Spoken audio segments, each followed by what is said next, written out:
Olá, os destaques da semana entre os julgamentos do plenário do Supremo Tribunal Federal, você confere aqui na TV Justiça. É o Plenárias que está no ar.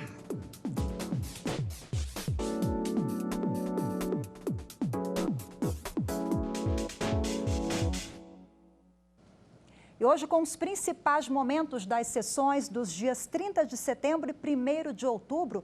E quem já está conosco aqui na tela é a Gisele Reis, a nossa consultora jurídica aqui da TV Justiça, que acompanhou os julgamentos e agora traz mais detalhes para a gente. Gisele, seja bem-vinda.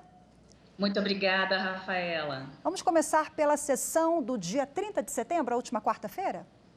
Vamos sim. Antes disso, eu acho que seria importante a gente fazer um panorama do que representou essa sessão plenária, né, desta última semana do Supremo Tribunal Federal. Foram 2 destaques, eu diria, um relacionado às loterias estaduais e o outro no que diz respeito à possibilidade de venda de ativos de subsidiárias da Petrobras. Uma coisa que me chamou a atenção, Rafaela, é que esses julgamentos, né, eles tiveram uma sistemática um pouco parecida, porque o da loteria, ele começou na semana passada, e aí houve as sustentações orais e tal, mas o voto do ministro Gilmar Mendes ficou para a sessão de quarta-feira, e aí foi na quarta-feira, esse tema acabou sendo finalizado pelos ministros. E o outro tema, que tratou das subsidiárias da Petrobras, também teve 2 dias de discussões aí de sessão plenária, começando na quarta e finalizando na quinta. A gente vai acompanhar agora uma reportagem, Gisele, sobre o julgamento da quarta-feira, que se refere ao julgamento das loterias. O plenário do Supremo Tribunal Federal, ele decidiu que a União não tem exclusividade na exploração de loterias e que os estados têm sim direito a atuar neste ramo. Estes e outros destaques da sessão você vai acompanhar agora na reportagem de Marta Ferreira. Há tempos que as loterias não servem apenas para fazer aquela fezinha. Também é possível pagar faturas, carnês e até sacar dinheiro. Um decreto-lei de 1967 prevê a exploração de loterias como serviço público exclusivo da União e impede a criação de loterias estaduais. Além disso, proíbe as loterias estaduais já existentes de aumentar as emissões de bilhetes e séries de apostas em vigor. 3 ações sobre o tema estão em análise no STF. Em 2 delas, o governo do Rio de Janeiro e a Associação Brasileira de Loterias Estaduais alegam que o monopólio do governo federal compromete a receita dos estados e fere a igualdade entre os entes federativos. A terceira ação questiona normas do estado do Mato Grosso, que autorizam o governo a criar e administrar casas lotéricas. O julgamento, que havia sido iniciado na semana passada, foi retomado nesta quarta-feira com o voto do relator das ações, ministro Gilmar Mendes. Ele ressaltou que a exploração dos serviços de loterias pelos estados e municípios constitui importante fonte de recursos, inclusive para a Seguridade Social. Gilmar Mendes destacou que a Constituição não estabelece a exclusividade de exploração sobre loterias por parte da União.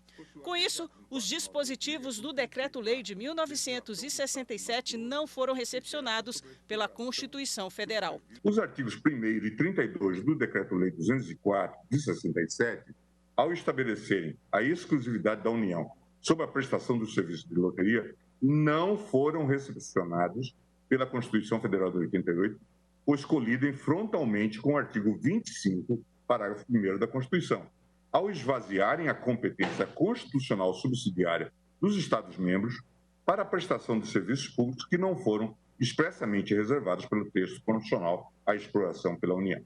O plenário, por unanimidade, seguiu o entendimento do relator. A Corte, coesa, por unanimidade, julgou procedentes as ADPFs 492 e 493. É improcedente a ADI 4986, tudo nos termos do voto do relator. Com esse entendimento, o plenário decidiu que a União não tem exclusividade na exploração de loterias e que os estados têm direito a atuar neste ramo. O plenário também começou a analisar o pedido de liminar feito na reclamação apresentada pelas mesas diretoras do Senado e da Câmara dos Deputados contra a venda de subsidiárias da Petrobras. São as refinarias de Landulfo Alves, na Bahia, e a Presidente Vargas, no Paraná.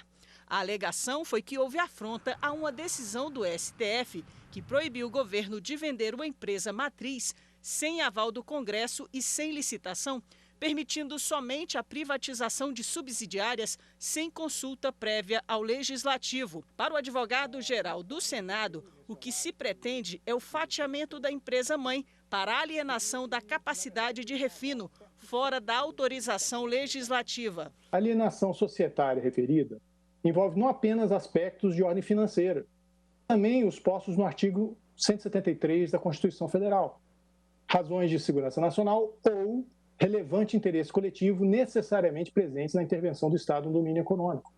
São interesses, Vinícius, que demandam apreciação pelo Congresso Nacional das alienações de metade do parque de refino da Petrobras.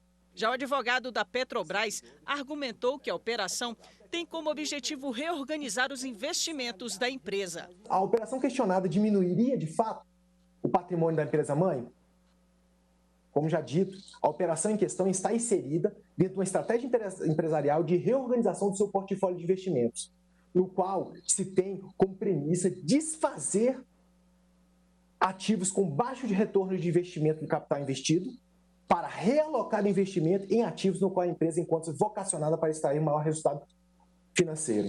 Ou seja, desinvestir para investir melhor. O julgamento foi suspenso depois das sustentações orais. Quer dizer, duas matérias de forte interesse público e também de repercussão econômica. Gisele, vamos começar pelas lotéricas. É até curioso, porque quem nunca, né, apostou na loteria? E é um decreto de 1967, né? O pano de fundo aí começou por meio desse decreto.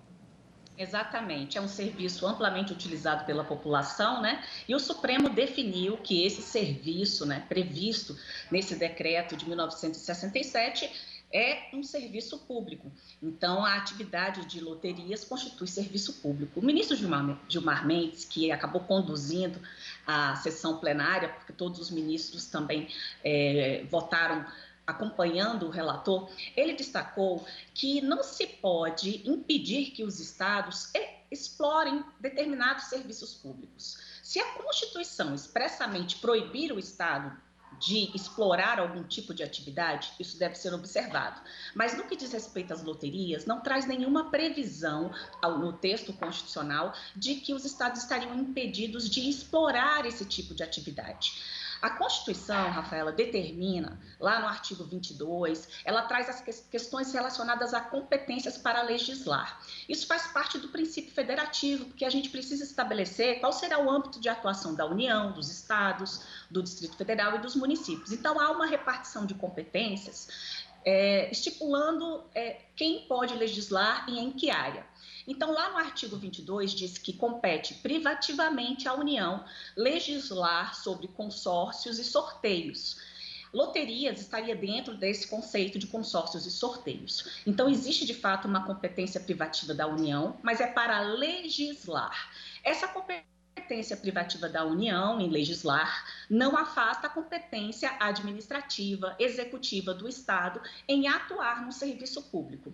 O plenário entendeu que à União cabe, então, estabelecer regras gerais no que diz respeito aos serviços de loteria, modalidades, mas os estados podem sim ter legislações específicas tratando da exploração de loterias que não venham contrariar aquilo que a União estabeleceu como norma geral. Ou seja, é preciso que haja aí uma convivência harmônica entre a União e os estados. Então, uma lei que está abaixo da Constituição, ela não pode impedir um serviço público que a própria Constituição Federal não proíbe. Então, o plenário entendeu que esse dispositivo, os artigos que tratam desse monopólio da União, lá no decreto de 1967, não foi recepcionado pela Constituição Federal de 1988. Vários pontos foram apresentados pelo ministro Gilmar Mendes e pelos demais ministros também que aderiram aí ao posicionamento do ministro relator, e eles destacaram, inclusive, um ponto curioso, Rafaela, porque até o decreto de 1967, 15 estados já exploravam o serviço de loterias. Após esse decreto, ficou proibido.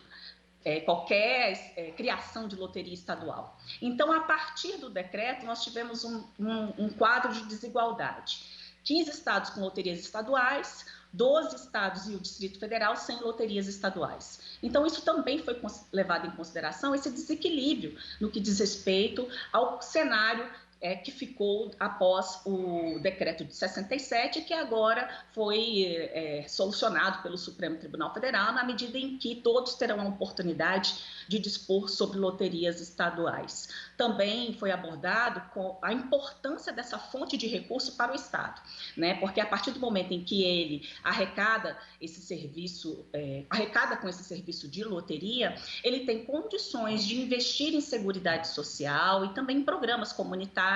Então, esse tipo de renda é renda significativa para a atuação dos estados. Então, acho que são esses os destaques no que diz respeito ao julgamento envolvendo as loterias estaduais. Vamos falar um pouquinho agora sobre um outro julgamento também que teve início na quarta-feira, que se refere à Petrobras, forte repercussão econômica, política, né? Também um julgamento aguardado por toda a população. Rapidamente comenta para a gente, Gisele. Sim, nesse julgamento prevaleceu o voto do ministro Alexandre de Moraes. Foi um voto divergente, né? O relator era o ministro Edson Fachin. E a grande questão que se levou ao debate no Supremo Tribunal Federal é quanto à possibilidade da criação e também alienação, ou seja, venda de ativos de subsidiárias da Petrobras. Havia um questionamento que foi levantado pelas mesas do Congresso, da Câmara e do Senado, informando que essa criação de subsidiárias para posterior venda de ativos seria uma forma de burlar a decisão do Supremo Tribunal Federal, que foi tomada numa ação direta de inconstitucionalidade.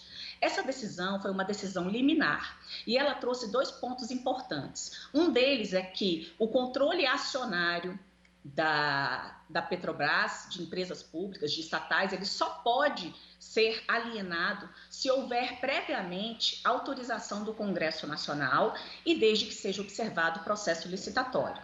Mas os ministros, na oportunidade, também definiram que a venda de ativos das subsidiárias não está submetida à autorização prévia do Congresso Nacional e também não deve se submeter às regras do processo licitatório, embora tenha que respeitar todos aqueles princípios da administração pública, como moralidade, eficiência, publicidade, garantindo a competitividade. Então, a grande discussão gira em torno do plano de desinvestimento da Petrobras, que inclui em torno de 8 refinarias, no sentido de que esses ativos viessem a ser vendidos para serem realocados em investimentos mais rentáveis. Gisele, eu vou pedir uma pequena pausa para você, para no segundo bloco você explicar mais para a gente, destrinchar mais esse julgamento da Petrobras. Vamos agora fazer uma pequena pausa, então guarda para contar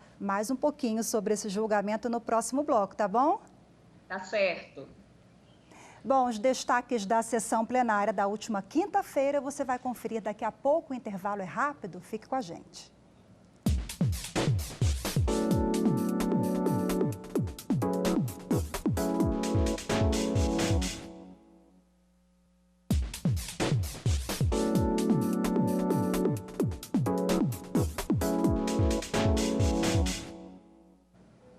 O Plenárias está de volta e traz os destaques das últimas sessões do plenário do Supremo Tribunal Federal nos dias 30 de setembro e 1º de outubro. Na última quinta-feira, por maioria, o plenário do STF negou o pedido do Congresso Nacional para suspender a venda de refinarias da Petrobras sem autorização do Poder Legislativo. Vamos conferir esse caso na reportagem.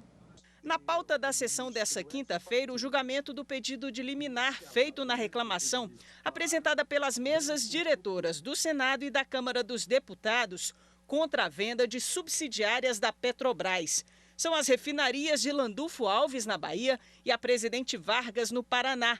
A alegação é que houve afronta a uma decisão do STF, que proibiu o governo de vender uma empresa matriz sem aval do Congresso e sem licitação, permitindo somente a privatização de subsidiárias sem consulta prévia ao Legislativo. O relator da matéria, Edson Fachin, votou a favor da concessão da liminar e assim suspender a criação e alienação de subsidiárias com desmembramento da empresa-mãe, com o simples intuito de venda de ativos até o julgamento do mérito. Se está diante de um juízo de cognição sumária a demandar a ponderação em relação ao perigo de dano irreparável revelado pela iminência de alienação dos ativos que poderá futuramente ser realizada, sendo, portanto, reversível, e a probabilidade do direito. O ministro Alexandre de Moraes abriu divergência. Para ele, não houve desrespeito ao julgamento do STF, como alegam as mesas diretoras do Senado e da Câmara. Alexandre de Moraes negou a concessão da liminar, entendendo que a criação de subsidiárias não indica qualquer tipo de desvio de finalidade ou de fraude. Não vislumbro, de forma alguma, nem desrespeito ao julgamento do Supremo Tribunal Federal, a decisão do Supremo Tribunal Federal na ação direta de inconstitucionalidade citada anteriormente, nem o alegado desvio de finalidade ou qualquer tipo de fraude que pretenda, na presente hipótese, transformar o plano de desinvestimento em privatização disfarçada da empresa-mãe. Para o ministro Ricardo Lewandowski, que acompanhou o relator, a criação de subsidiárias, na forma como vem sendo feita, afronta a Constituição. Essa questão não diz respeito à tecnicalidade, se cabe ou não cabe a reclamação no caso, ou se há aderência perfeita, estrita ao que foi decidido pelo plenário desta Corte. Nós estamos em face de uma questão que diz interesse à própria soberania nacional. E a Corte, a Suprema Corte do país, está sendo chamada a dar uma resposta a esta tormentosa questão. A divergência foi seguida pelos ministros Luiz Roberto Barroso, Dias Toffoli, Carmen Lúcia, Gilmar Mendes e pelo presidente Luiz Fux. Votaram com o relator a ministra Rosa Weber e os ministros Ricardo Lewandowski e Marco Aurélio. Por maioria, o plenário do STF votou no sentido de liberar provisoriamente a negociação de subsidiárias da Petrobras até que haja uma decisão definitiva da Corte sobre o caso. Vamos voltar agora com a nossa consultora jurídica da TV Justiça, Gisele Reis, para falar sobre esse julgamento da última quinta-feira. Gisele acompanhou a sessão. Vamos retomar agora, Gisele, que já adiantou um pouquinho no bloco anterior. Gisele, então, o ministro Lewandowski falou aqui na matéria que nós acompanhamos que o Supremo Tribunal Federal, ele foi convocado, digamos assim, foi chamado a dar uma resposta à sociedade, ao Estado, sobre essa questão. Qual foi a resposta do Supremo e os efeitos práticos dessa resposta? Bom, o Supremo decidiu, por maioria, foi uma decisão, eu posso dizer até apertada, porque foi 4-5, e a decisão que prevaleceu foi direcionada, conduzida pelo ministro Alexandre de Moraes, que votou de forma divergente do ministro relator Edson Fachin. Prevaleceu o entendimento de que essa possibilidade de criação de subsidiárias e, posteriormente, alienação dos ativos das subsidiárias da Petrobras não constitui fraude à possível privatização, não é uma privatização branca e não caracteriza desvio de finalidade. A posição que prevaleceu considerou que esse tipo de atividade ela leva em conta critérios técnicos, gerenciais, operacionais, que dizem respeito a investimento de mercado. Então, as estatais estariam autorizadas, no caso específico a Petrobras, a criar e posteriormente vender, tendo em vista que isso está dentro da atividade negocial, ou seja, o próprio gestor controlador da Petrobras é quem decidiu por criar subsidiárias e posteriormente vendê-las com o fim de realizar reinvestimentos. Então, prevaleceu essa posição por entender que a Petrobras tem essa liberdade, essa discricionariedade.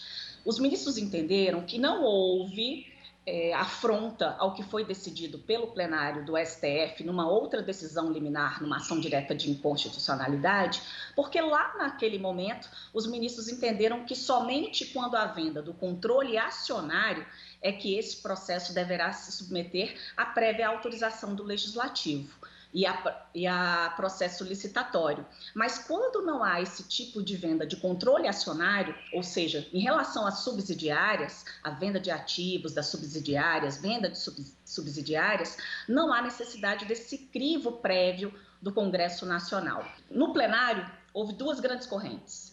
Uma liderada pelo ministro Edson Fachin e a outra liderada pelo ministro Alexandre de Moraes. O ministro Edson Fachin entendeu que esse plano de desinvestimento da Petrobras configuraria um desvio de finalidade e ofenderia a decisão tomada pelo STF numa liminar que eu mencionei agora há pouco. Já a corrente liderada pelo Alexandre de Moraes entende que a Petrobras atuou dentro do seu plano de negócios, dentro da sua capacidade de gestão, até porque foi uma opção do controlador acionário da Petrobras em criar subsidiárias e posteriormente vendê-las, que isso estaria dentro dessa capacidade negocial de investir, reinvestir em situações que fossem mais rentáveis para a própria Petrobras. Já o ministro Edson Fachin entendeu que esse procedimento estaria burlando a análise prévia do Congresso Nacional, que esse processo, tendo em vista que o refino de petróleo é monopólio da União, isso só poderia acontecer mediante prévia autorização do Congresso Nacional. Então, ele nem mencionou sobre estar certo ou errado de poder ou não vender, mas ele destacou muito no voto a posição dele no que diz respeito à necessidade do Congresso Nacional fazer um controle prévio quando se tratar de uma venda disfarçada de ativos da controladora da empresa-mãe. Já o ministro Alexandre de Moraes entendeu que não, que essa situação de fraude não ficou configurada, não estaria caracterizada, também não houve desvio de finalidade. Então, foi com base nesse entendimento que o Supremo, por uma maioria apertada de 4-5, entendeu por bem negar o pedido de liminar requerido pelas mesas da Câmara, do Congresso e do Senado. E aí, ao negar esse pedido de suspensão de criação de subsidiárias da Petrobras e posterior venda de seus ativos, faz com que esse processo de desinvestimento da Petrobras, que envolve em torno de 8 refinarias, continue em prosseguimento. O ministro Edson Fachin havia destacado, inclusive, no voto dele, que o termo de ajustamento que foi feito com o CAD, que é o termo de cessação de concorrência, firmado entre a Petrobras e o CAD, que ele não teria estabelecido que a Petrobras teria obrigatoriamente que vender as subsidiárias, que isso foi uma opção da própria estatal. Mas então o que prevaleceu, conforme eu lhe disse, foi exatamente a posição liderada pelo voto divergente do ministro Alexandre de Moraes. Eu acho que duas coisas importantes a gente precisa deixar registrado aqui, Rafaela, no que diz respeito a esse julgamento. Esse julgamento tratou de um pedido liminar numa reclamação. Essa reclamação é uma ação que analisa um caso concreto e que aponta uma suposta contrariedade, desrespeito ao que foi decidido pelo STF. Então, a reclamação envolveu apenas a situação da Petrobras e que depois os ministros ainda vão se manifestar de forma definitiva porque foi uma decisão liminar. A ação direta de inconstitucionalidade, que foi utilizada como parâmetro para julgar esse pedido de liminar na reclamação, também ainda será julgada pelo Supremo Tribunal Federal em definitivo, porque os ministros até agora só julgaram também uma liminar.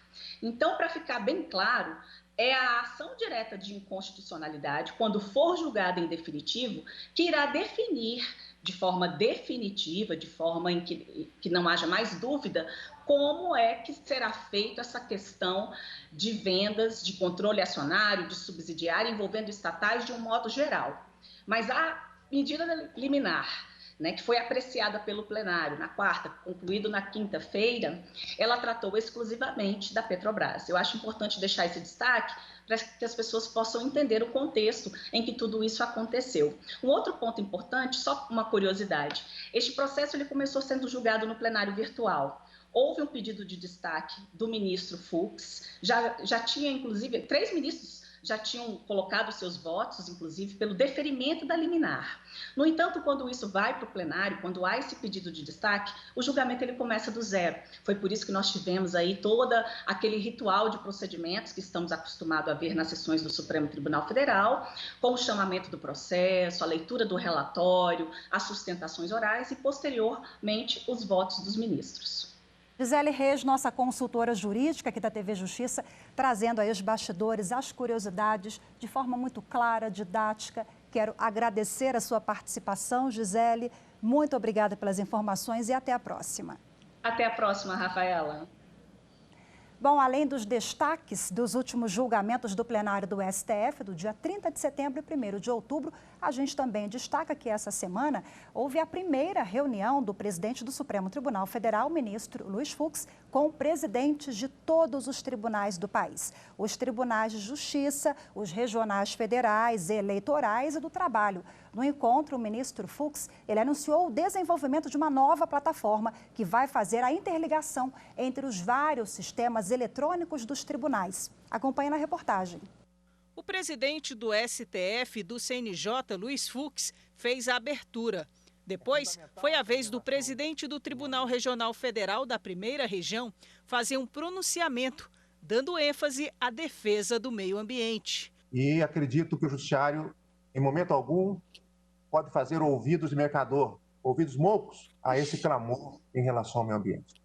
Em seguida, a palavra foi dada ao presidente do Colégio de Presidentes dos Tribunais de Justiça do Brasil. Responsável por cerca de 80% das demandas judiciais brasileiras, os tribunais de justiça deram provas de que estavam preparados para a crise e se organizaram, cada qual ao seu modo, para manter uma prestação jurisdicional de qualidade, inclusive com ganho em sua produtividade.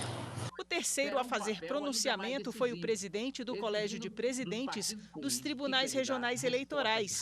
Ele falou do desafio das eleições durante a pandemia.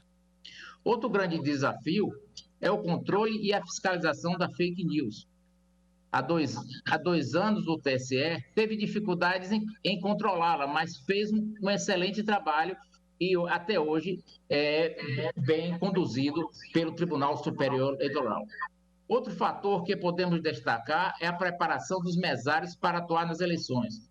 Eles estão sendo treinados por videoconferência sobre os cuidados a serem adotados nas sessões eleitorais para evitar a transmissão do coronavírus. Em seguida, a palavra foi dada ao presidente do Colégio de Presidentes e Corregedores de TRTs, que também ressaltou o trabalho da Justiça Trabalhista nesse período. A Justiça do Trabalho igualmente não se furtou da relevante missão da qual foi constitucionalmente incumbida, que podemos assim resumir: solucionar os conflitos nas relações de trabalho, aplicando a legislação vigente à luz dos princípios igualmente constitucionais que a subordinam e asseguram o primado e a centralidade do trabalho humano como fator de desenvolvimento social e preservação da dignidade humana. O presidente do STF e do CNJ, Luiz Fux, citou 2 projetos tecnológicos de máxima relevância. O primeiro é o módulo de jurisdição extraordinária e o segundo é o projeto Vitor, Inteligência Artificial. Nós também utilizaremos a inteligência artificial para aquelas hipóteses em que os processos que tramitam em todo o território nacional e que dizem respeito à legislação nacional são processos que já têm uma manifestação do Supremo sobre se a questão é infraconstitucional ou a questão é constitucional. Depois, o presidente Luiz Fux deu detalhes sobre a criação da Secretaria de Gestão de Precedentes no STF. Nós criaremos essa Secretaria de Gestão de Precedentes, em que os próprios tribunais terão a sua jurisprudência íntegra, coerente e estável e respeitada. Porque o tribunal que não respeita a sua jurisprudência é um tribunal que não é respeitado. Sobre o CNJ, o presidente Luiz Fux destacou o projeto Nova Plataforma Digital do Poder Judiciário.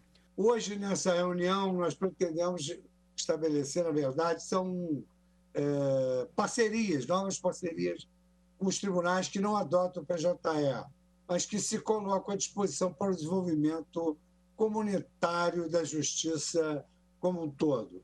Outra prioridade é fortalecer o programa Fazendo Justiça, que desenvolve projetos e ações voltados à superação dos desafios históricos que caracterizam a privação de liberdade no Brasil. Nós vamos implementar o Plano Nacional de Fomento ao Esporte e ao Lazer no sistema prisional, o Plano Nacional de Fomento da Leitura no sistema prisional e socioeducativo, o Plano Nacional de Geração de Trabalho e Renda para os egressos do sistema prisional. Evidentemente que não se pensou antes, mas nós teremos também ações de atenção às vítimas do Poder Judiciário.